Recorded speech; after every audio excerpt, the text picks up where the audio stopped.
आप सभी का स्वागत अभिनंदन ऑफिसर्स एकेडमी के इस लोकप्रिय चैनल पर। और हम लोग देख रहे हैं 15 मिनट शो में पॉलिटी के बेहतरीन प्रश्नों को। और यह बीपीएससी एडीओ पैटर्न पर आधारित आपका प्रश्न है, तो प्रश्न तो महत्वपूर्ण होगा, इसका विश्लेषण विस्तार होगा। आइए, पहला प्रश्न आपके सामने जो है यह है कि जब कोई विधेयक संसद के दोनों सदनों द्वारा पारित कर दिया जाता है तो निम्नलिखित में से किसको उस विधेयक पर अनुमति रोकने का अधिकार प्राप्त है? राष्ट्रपति को है कि प्रधानमंत्री को है कि लोकसभा अध्यक्ष को है कि उपराष्ट्रपति को है? तो इस प्रश्न का आपका सही उत्तर जो हो जाएगा, इस प्रश्न का जो सही उत्तर हो जाएगा वह यह हो जाएगा कि राष्ट्रपति को, कि प्रधानमंत्री को, लोकसभा अध्यक्ष को, कि उपराष्ट्रपति को।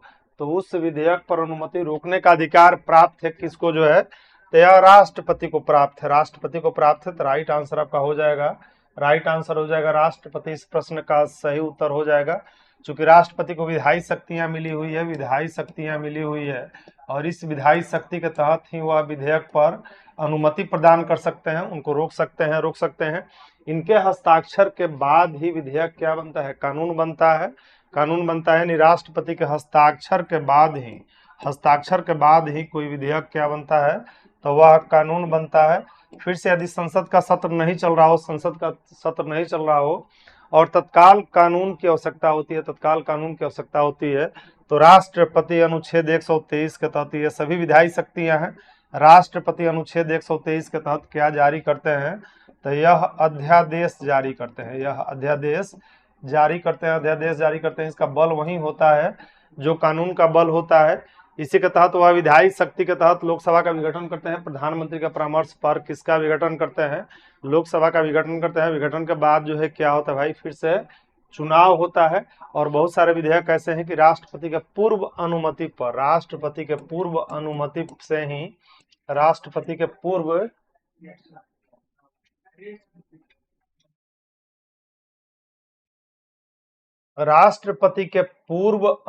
से ही वह विधेयक क्या बनता है? तो राष्ट्रपति के पूर्व अनुमति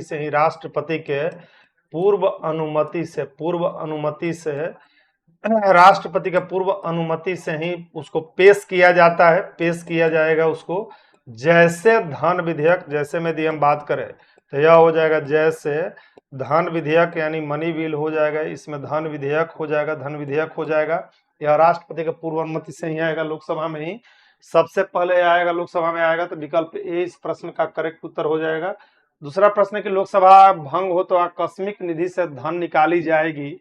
आकस्मिक निधि से यानी कोष से जो है धन निकाली जाएगी। कैसे धन निकाली जाएगी? आकस्मिक कोष से जो है राष्ट्रपति का अध्यादेश जारी करके, कि राष्ट्रपति के आदेश द्वारा, कि राज्यसभा द्वारा, कि विधान परिषद द्वारा। तो यह धनराशि निकाली जाएगी राष्ट्रपति के आदेश द्वारा। राष्ट्रपति के आदेश के द्वारा जो है यह धन निकाली जाएगी। राष्ट्रपति के आदेश द्वारा जो है यह धन निकाली जाएगी। यानी करेक्ट उत्तर आपका हो जाएगा बी हो जाएगा। जबकि अभी हम देखें कि अध्यादेश जारी करने का इनका पावर किस अनुच्छेद में है? 123 में है। यह अनुच्छेद 123 में है और इसका बल वही होता है जो है किसका? इसका बल वही होता है जो कानून का बल होता है। यानी इसका बल वही होता है जो कानून का बल होता है। अब एक प्रश्न पूछा सकता है, एक प्रश्न यह पूछा सकता है कि जो है संसद की, हाँ जो है बिल्कुल इसको संसद की मंजूरी मिल जानी चाहिए अध्यादेश को। तो इसका जीवन काल अल्पकालिक होता है और 6 सप्ताह में इसको जो है संसद का सत्र शुरू होने पर 6 सप्ताह के अंदर इसको मंजूरी मिल जानी चाहिए, मंजूरी प्राप्त हो जानी चाहिए। बेहतरीन प्रश्नों का डिस्कशन चल रहा है आपका, बेहतरीन प्रश्नों का विश्लेषण विसंधान तरीके से और परीक्षोपयोगी प्रश्न ये कराए जा रहे हैं। तो बिल्कुल जो है आप लाभान्वित हुए इससे। और बीपीएससी एडीओ के लिए जो है टारगेट बैच प्रारंभ किया जा रहा है किसके द्वारा? ऑफिसर्स एकेडमी के द्वारा। और यह बैच प्रारंभ हो रहा है आपका 3 सितंबर 2025 से इस बैच को प्रारंभ किया जा रहा है। और इस बैच की खासियत है कि इसमें आपको लाइव क्लास मिलेगा, रिकॉर्डेड क्लास मिलेगा, वह भी unlimited. Chapter wise PDF notes मिलेगा, चैप्टर वाइज एमसीक्यू टेस्ट मिलेगा, बोर्ड पीडीएफ मिलेगा, 15 टेस्ट सीरीज भी इसमें आपको देखने को मिलेंगे। तो बिल्कुल इस बैच से जुड़िए और अपनी सफलता को प्राप्त कीजिए। तो किस प्रकार के प्राधिकार भारत के राष्ट्रपति को प्राप्त है? वास्तविक और लोकप्रिय, दिए गए कूट में से उत्तर करना है आपको। वास्तविक और लोकप्रिय, औपचारिक और विधिक जो है, औपचारिक और विधिक, राजनीतिक और नाम मात्र जो है, संवैधानिक और नाम मात्र हो जाएगा। तो इसमें आप देखते हैं कि वास्तविक शक्तियां पीएम को प्राप्त है, तो यह नहीं होगा। औपचारिक और विधिक इनको पावर है, तो बिल्कुल यह 2 जाएगा। राजनीतिक और नाम मात्र का नहीं होगा, राजनीतिक और नाम मात्र नहीं होगा, बल्कि यह संवैधानिक और नाम मात्र हो जाएगा, संवैधानिक और नाम मात्र हो जाएगा। तो दिए गए विकल्प में से आपका जो सही उत्तर हो जाएगा, या इसमें सही उत्तर जो हो जाएगा, सही उत्तर हो जाएगा यह बी हो जाएगा, यह हो जाएगा बी, यानी 2 और 4 हो जाएगा, बी इसका करेक्ट उत्तर हो जाएगा। चूंकि भारत में किस तरह की शासन व्यवस्था अपनाया गया है, तो भारत में संसदीय शासन व्यवस्था को अपनाया गया, संसदीय शासन प्रणाली को अपनाया गया है। और संसदीय शासन प्रणाली में 2 प्रमुख होते हैं, प्रधानमंत्री वास्तविक प्रमुख होते हैं, या वास्तविक प्रमुख होते हैं प्रधानमंत्री, जबकि राष्ट्रपति संवैधानिक प्रमुख होते हैं। राष्ट्रपति आपके प्रेसिडेंट जो है, यह जो है संवैधानिक प्रमुख होते हैं। संघ की कार्यपालिका शक्ति इनमें निहित होती है, संवैधानिक प्रमुख है ये, संवैधानिक प्रमुख है, संवैधानिक प्रमुख है। संघ की कार्यपालिका शक्ति इनमें निहित होती है, और ये देश की एकता, अखंडता और दृढ़ता के प्रतीक होते हैं। देश की एकता, अखंडता और दृढ़ता के ये प्रतीक होते हैं। यह संसदीय शासन व्यवस्था कहाँ से लिया गया है? संसदीय शासन व्यवस्था को ब्रिटेन से लिया गया है, ब्रिटेन से लिया गया है। अगला प्रश्न, तो इसमें आपका बी करेक्ट उत्तर हो जाएगा। अगला प्रश्न जो आपके सामने हुआ है कि संविधान के अनुसार लोकसभा के अधिवेशन कम से कम जो है, लोकसभा के अधिवेशन की बात हो रही है, सेशन की बात हो रही है, कम से कम वर्ष में 3 बार होने चाहिए, और 2 अधिवेशनों के मध्य 4 माह से अधिक अंतराल अधिक नहीं होना चाहिए, 4 माह से अधिक अंतराल नहीं होना चाहिए। वर्ष में 2 बार होना चाहिए, 2 अधिवेशनों के मध्य 3 माह से अधिक का जो है, 3 माह से अधिक अंतराल नहीं होना चाहिए। सी विकल्प है कि वर्ष में 2 बार होना चाहिए और 2 अधिवेशनों के मध्य 6 माह से अधिक का अंतर नहीं होना चाहिए। इनमें सभी जो है, तो विकल्प सी इस प्रश्न का करेक्ट उत्तर हो जाएगा, करेक्ट उत्तर हो जाएगा। यानी जो है वर्ष में 2 बार तो होना ही चाहिए, और 2 बैठकों के बीच जो है 6 माह से अधिक अंतर नहीं होना चाहिए। तो विकल्प आपका सी जो है, सी यह करेक्ट उत्तर हो जाएगा। अगर सबसे लंबा सेशन यदि हम कहें, तो सबसे लंबा सेशन आपका बजट सत्र होता है। सबसे लंबा सेशन आपसे पूछा जाए कि सबसे लंबा सेशन कौन सा होता है, लंबा सत्र कौन सा होता है, तो सबसे लंबा सत्र आपका जो होता है, यह बजट सत्र होता है, बजट सत्र होता है, बजट सत्र होता है। और यह मई से, यह आपका फरवरी से मई तक होता है, फरवरी माह से मई तक बजट सेशन होता है, बजट सेशन होता है। तो 2 बैठकें होनी चाहिए, 2 बैठकों के बीच 6 माह से अधिक अंतर नहीं होना चाहिए, 6 माह से अधिक अंतर नहीं होना चाहिए। तो विकल्प सी इस प्रश्न का 2 बार यह होना चाहिए, और 2 अधिवेशनों के मध्य 6 माह से अधिक अंतराल नहीं होना चाहिए। सी विकल्प इस प्रश्न का सही उत्तर है। निम्नलिखित अधिनियम में से किस अधिनियम द्वारा गवर्नर जनरल की परिषद में एक विधि सदस्य की अभिवृद्धि हुई? यानी विधि सदस्य की अभिवृद्धि की गई मॉन्टेग्यू चेम्सफोर्ड सुधार 1919 के तहत, कि भारत सरकार अधिनियम 1935 के तहत, कि चार्टर अधिनियम 1833 के तहत, कि भारत शासन अधिनियम 1909 के द्वारा। तो यह किया गया आपका चार्टर अधिनियम जो है 1833 के तहत, 1833 के तहत। तो सी विकल्प सही हो जाएगा, सी विकल्प। और इसमें चीन और चाय के साथ व्यापार जो बना हुआ था, तो चीन के साथ व्यापार और चाय का व्यापार भी इसको समाप्त कर दिया गया, 33 के एक्ट के तहत समाप्त कर दिया गया। फिर से यदि हम बात करें 1833 के एक्ट के तहत, तो इसके द्वारा जो है गवर्नर का जनरल, बंगाल का गवर्नर जनरल अब जो है भारत का गवर्नर जनरल बना दिया गया। यानी जो है बंगाल का गवर्नर जनरल, पहले बंगाल के गवर्नर जनरल होते थे, अब इन्हें भारत का गवर्नर जनरल बना दिया गया, भारत का गवर्नर जनरल बना दिया, गवर्नर जनरल इनको बना दिया गया। और विलियम बेंटिक भारत के पहले गवर्नर जनरल बने। आपसे पूछे कौन भारत के पहले गवर्नर जनरल बने, तो यह विलियम बेंटिक भारत के पहले गवर्नर जनरल है। भारत के पहले गवर्नर जनरल ये बने, पहले गवर्नर जनरल बने विलियम बेंटिक, गवर्नर जनरल बने। पहले बंगाल के गवर्नर जनरल होते थे, बंगाल के गवर्नर जनरल, जबकि 1919 का अधिनियम एक याद रखिए, बहुत बेहतरीन प्रश्न जो है कि प्रांतों में द्वैध शासन लागू किया गया, प्रांतों में द्वैध शासन को लागू किया जाएगा, द्वैध शासन को प्रांतों में लागू किया गया, द्वैध शासन डीआरकी लागू किया गया। अगला प्रश्न कि भारत के संविधान की उद्देशिका में कितने प्रकार के न्याय का उल्लेख है, कितने प्रकार के न्याय की व्यवस्था की गई है? 3 2 1 5, तो 3 प्रकार के न्याय की व्यवस्था की गई। कितने प्रकार की न्याय की व्यवस्था की गई है? उत्तर आपका हो जाएगा ए विकल्प सही हो जाएगा। यानी न्याय की बात यदि हम करें तो यह 3 प्रकार का न्याय है, 3 प्रकार का न्याय है और यह न्याय सामाजिक न्याय है, सामाजिक न्याय है, सामाजिक न्याय। दूसरे न्याय की यदि हम बात करें तो आर्थिक न्याय है, सामाजिक आर्थिक और आर्थिक न्याय और राजनीतिक न्याय की बात इसमें कही गई है। राजनीतिक न्याय की बात इसमें कही गई है। राजनीतिक न्याय यानी 3 प्रकार के न्याय का उल्लेख है और इसको कहाँ से लिया गया है, तो इसको रूस की क्रांति से। कहाँ से इसको लिया गया है, तो इसे रूस की क्रांति से, इसे 1917 के रूसी क्रांति से लिया गया। इसे 1917 के रूसी क्रांति से लिया गया है, रूसी क्रांति से इसको लिया गया, रूस की क्रांति से लिया गया है न्याय जो है यह। जबकि बात किया है कितने प्रकार की स्वतंत्रता का उल्लेख किया गया, तो 5 प्रकार की स्वतंत्रता का उल्लेख किया गया है। यानी उद्देशिका में जो है 5 प्रकार की स्वतंत्रता है, 5 प्रकार की स्वतंत्रता का उल्लेख किया गया, 5 प्रकार की स्वतंत्रता का इसमें उल्लेख किया गया। जबकि समता की बात हम करें तो 2 प्रकार की समता का उल्लेख इसमें किया गया है। बीपीएससी AIDO के लिए आपका टारगेट बैच प्रारंभ किया जा रहा है ऑफिसर्स अकेडमी के द्वारा। इसमें आपको लाइव क्लास मिलेगा, रिकॉर्डेड वह भी अनलिमिटेड क्लास मिलेगा, चैप्टर वाइज PDF नोट्स मिलेगा, चैप्टर वाइज MCQ टेस्ट मिलेगा। बिल्कुल इसको 0 लेवल से पढ़ाया जाएगा। 15 टेस्ट भी इसमें आपको मिलने जा रहा है और यह बैच प्रारंभ हो रहा है 3 सितंबर 2025 से। तो इस बैच से जुड़े और अपनी सफलता को सुनिश्चित करें। भारत के प्रधानमंत्री क्या होते हैं? भारत के प्रधानमंत्री जो है वो एक तो देश के वास्तविक प्रमुख है, वास्तविक प्रमुख है प्रधानमंत्री, समानों में प्रमुख इनको कहा जाता है। तो ये क्या होते हैं, तो ये नियुक्त होते हैं कि निर्वाचित होते हैं कि मनोनीत होते हैं कि चयनित होते हैं।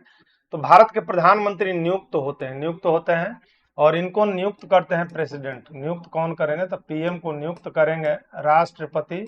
प्रधानमंत्री को नियुक्त कौन करेंगे, तो ये राष्ट्रपति के द्वारा नियुक्त होते हैं। राष्ट्रपति के द्वारा न केवल नियुक्त होते हैं बल्कि इनको शपथ भी दिलाने का काम किया जाता है राष्ट्रपति द्वारा। शपथ इनको कौन दिलाएगा, तो ये राष्ट्रपति दिलाएंगे। त्याग पत्र ये किसको देंगे, तो राष्ट्रपति को अपना त्याग पत्र सौंपते हैं। त्याग पत्र ये अपना त्याग पत्र की जहां तक बात है तो यह राष्ट्रपति को अपना त्याग पत्र भी सौंपते हैं। रही बात प्रधानमंत्री को, तो यह वास्तविक प्रमुख है, देश के वास्तविक प्रमुख हैं, वास्तविक प्रमुख है, देश का नेतृत्व करते हैं, देश का नेतृत्व करते हैं। तो ये वास्तविक प्रमुख हैं, इनको समानों में प्रमुख कहा गया है। और भीमराव अंबेडकर कहते थे कि यदि अमेरिकी राष्ट्रपति की तुलना भारत के किसी कार्यकारी से की जाए तो वह प्रधानमंत्री होंगे, न कि राष्ट्रपति होंगे, न कि राष्ट्रपति होंगे। तो विकल्प आपका ए इसमें सही उत्तर हो जाएगा। और प्रधानमंत्री का परामर्श पर अन्य मंत्रियों की नियुक्ति राष्ट्रपति करते हैं। निम्नलिखित में से कौन भारत के संविधान द्वारा प्रदत्त 6 मूल अधिकार में नहीं है? जो वर्तमान में 6 मूल अधिकार है जिसका विस्तार से भारतीय संविधान में उल्लेख किया गया है। समता का अधिकार, यह है विरोध का अधिकार की शोषण के विरुद्ध अधिकार की धार्मिक स्वतंत्रता, तो समता का अधिकार उल्लेख है 14 से 18 में इसका उल्लेख है। शोषण के विरुद्ध अधिकार यह अनुच्छेद 23 और 24 में इसका उल्लेख किया गया है। धार्मिक स्वतंत्रता का उल्लेख 25 से 28 में किया गया है। जबकि आपका उत्तर हो जाएगा इसमें कौन सा अधिकार नहीं है, तो यह विरोध का अधिकार, यानी विरोध का अधिकार जो है इसमें शामिल नहीं है, शामिल नहीं, यानी विकल्प बी करेक्ट उत्तर हो जाएगा।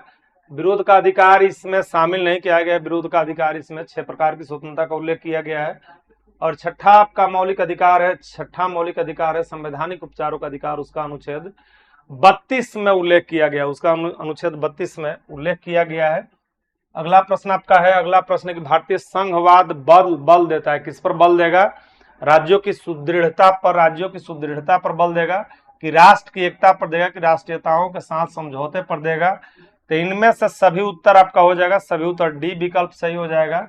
और यह संघात्मक शासन व्यवस्था कहां से लिया गया? तो संघात्मक शासन व्यवस्था को, संघात्मक शासन व्यवस्था यह कनाडा से लिया गया। संघात्मक शासन व्यवस्था कहां से लिया गया है? तो यह संघात्मक शासन व्यवस्था कनाडा से लिया गया है। और इसमें 2 स्तर की सरकारें होती है, 2 स्तर की सरकारें इसमें होगी। केंद्र की सरकार जो है, केंद्र की सरकार यानी संघ की सरकार, केंद्र की सरकार, और राज्यों की सरकार जो है, केंद्र की सरकार और राज्यों की सरकारें जो है, राज्यों की सरकारें, राज्यों की सरकारें, यानी 2 स्तर की इसमें सरकारें होती है, 2 स्तर की सरकारें होती है, यानी विकल्प डी इस प्रश्न का सही उत्तर हो जाएगा। अगला प्रश्न जो आपके सामने है कि भारतीय संविधान अर्ध संघात्मक है, किसने कहा? यह स्टेटमेंट संबंधी प्रश्न है। और अर्ध संघात्मक यानी क्वासी फेडरल, इसका मतलब है कि इसमें संघात्मक शासन और एकात्मक शासन दोनों के लक्षण विद्यमान है। और यह कहा गया संविधान विशेषज्ञ केसी वियर के द्वारा। जबकि आइवर जेनिंग्स भारतीय संविधान को वकीलों का स्वर्ग कहेंगे। यह वकीलों का वकीलों का स्वर्ग इसे कहेंगे, आइवर जेनिस, वकीलों का स्वर्ग इसे कहेंगे। भारतीय संविधान को वकीलों का स्वर्ग कहेंगे। आइए, संविधान के अंतर्गत युद्ध या शांति की घोषणा किस में निहित है? प्रधानमंत्री में, कि संसद में, कि राष्ट्रपति में, कि उपराष्ट्रपति में? तो चूंकि हम देख लिए कि ये संवैधानिक प्रमुख है, संवैधानिक प्रमुख है, तो यह राष्ट्रपति में निहित है। युद्ध, किसी देश के साथ युद्ध या शांति की घोषणा की शक्ति किस में निहित है? तो यह राष्ट्रपति में निहित है। यह संवैधानिक प्रमुख है। संघ की कार्यपालिका शक्ति इनमें निहित है। यह संवैधानिक प्रमुख है। और ये जो है संघ की कार्यपालिका शक्ति किस में निहित है? तो संघ की कार्यपालिका शक्ति राष्ट्रपति में निहित है। संघ की कार्यपालिका शक्ति किस में निहित है? तो संघ की कार्यपालिका शक्ति राष्ट्रपति में निहित होती है। यह राष्ट्रपति में निहित होती है। संघ की कार्यपालिका शक्ति राष्ट्रपति में निहित होती है। सारे काम इन्हीं के नाम से किए जाएंगे। विधायी शक्तियां इनको मिली हुई है, विधायी शक्तियां, सैन्य शक्तियां मिली हुई, इनको राजनयिक शक्तियां मिली हुई। तो विकल्प सी सही उत्तर है। अगला प्रश्न कि भारत के किस राज्य में विधान परिषद का सृजन समाप्ति की जा सकती है? लेजिस्लेटिव काउंसिल के विषय में पूछा जा रहा है। और यह लेजिस्लेटिव कैसी राज्य के राज्यपाल की संस्तुति पर राष्ट्र द्वारा, संसद द्वारा राज्य विधानसभा के तत्संबंधी संकल्प पारित करने पर, संकल्प किसके द्वारा? संसद द्वारा। तो इस प्रश्न का जो आपका सही उत्तर हो जाएगा वह यह हो जाएगा कि राज्य विधानसभा के संकल्प के द्वारा। यह किसके द्वारा? राज्य विधानसभा के तत्संबंधी संकल्प पारित करने पर संसद के द्वारा, संसद के द्वारा। तो विकल्प आपका जो है इसमें सी करेक्ट उत्तर हो जाएगा। और वर्तमान में 6 राज्यों में विधान परिषदें मौजूद हैं। वर्तमान में यदि हम बात करें तो 6 राज्यों में विधान परिषदें हैं। विधान परिषदें हैं, 6 राज्यों में विधान परिषदें विद्यमान है, विधान परिषदें विद्यमान है। और यह राज्य है यूपी, बिहार, महाराष्ट्र, आंध्र प्रदेश, तेलंगाना और कर्नाटक। तो यह पावर किसको है? संसद। परंतु यह प्रक्रिया प्रारंभ कहाँ से होती है? तो यह प्रक्रिया प्रारंभ होती है राज्य के विधानसभा द्वारा। चलिए, ऑफलाइन बैच भी प्रारंभ किया जा रहा है बीपीएससी एडीओ के लिए, सहायक शिक्षा विकास पदाधिकारी। और बैच प्रारंभ हो रहा है 8 सितंबर 2025 से। तो इस बैच से जुड़े और अपनी सफलता सुनिश्चित करें। नया टोला केंद्र पर यह बैच आ रहा है। नहीं तो कौन बात कर, राष्ट्रपति के चुनाव में मतदान का अधिकार नहीं रखता। राष्ट्रपति का चुनाव इनडायरेक्ट रूप से किया जाता है। लोकसभा का अध्यक्ष की, विधानसभा का अध्यक्ष की, राज्यसभा में राष्ट्रपति द्वारा नामित व्यक्ति, इनमें से कोई नहीं। तो चूंकि इसमें संसद सदस्य भाग लेते हैं, संसद सदस्य भाग लेते हैं, राज्य विधानसभाओं के सदस्य भाग लेते हैं। तो उत्तर आपका हो जाए कि राज्यसभा में राष्ट्रपति द्वारा जो नामित होते हैं 12 व्यक्ति यह नामित होते हैं। और इसका उल्लेख अनुच्छेद 80(1) में है। 80(1) में इसका उल्लेख किया गया है। तो ये भाग नहीं लेते हैं, ये भाग नहीं लेते हैं। यानी संसद के निर्वाचित सदस्य इसमें भाग लेते हैं, मनोनीत सदस्य भाग नहीं लेते हैं। और निर्वाचक मंडल के द्वारा यह चुनाव होता है। अनुच्छेद 54 और 55 निर्वाचन से संबंधित है। अनुच्छेद 54 में निर्वाचक मंडल का उल्लेख किया गया, जबकि अनुच्छेद में निर्वाचन की प्रक्रिया बताई गई है। इसमें निर्वाचन की प्रक्रिया बताई जाएगी कि यह चुनाव अप्रत्यक्ष रूप से होगा, अनुपातिक प्रतिनिधित्व पद्धति के आधार पर होगा, एकल संक्रमणीय मत द्वारा होगा। इसमें निर्वाचक मंडल की बात कही गई, निर्वाचक मंडल की बात कही गई है इसमें। और यह चुनाव आपका अप्रत्यक्ष रूप से किया था, अप्रत्यक्ष रूप से। अगला प्रश्न कि राज्यसभा के सदस्यों का कार्यकाल कितने वर्ष का होता है? तो राज्यसभा के सदस्यों का कार्यकाल 6 वर्ष का होता है। सभी सदस्य एक साथ अवकाश ग्रहण नहीं करते हैं, बल्कि 1/3 सदस्य 2 वर्ष पर अवकाश ग्रहण करते हैं और उनके स्थान पर नए सदस्यों का चुनाव होता है। कोई सदस्य कितना भी बार जो है राज्यसभा का सदस्य बन सकता है। किसी राज्य के राज्यपाल संविधान के अंतर्गत नियुक्त अनुच्छेद में विधानमंडल के अवकाश के दौरान अध्यादेश जारी करता है। राज्यपाल के विषय में पूछा जा रहा है। तो यह जो अनुच्छेद 213 के तहत जो है, और इसका बल वही होता है जो कानून का होता है। 123 के तहत राष्ट्रपति अध्यादेश जारी करते हैं। ये राष्ट्रपति अध्यादेश जारी करते हैं, अध्यादेश जारी करते हैं। तो चलिए, इसी के साथ आपका सेशन यही विराम लेगा। मिलते हैं हम लोग नेक्स्ट सेशन में। तो तक स्वस्थ रहिए, प्रसन्न रहिए। बहुत बहुत धन्यवाद। Thank you.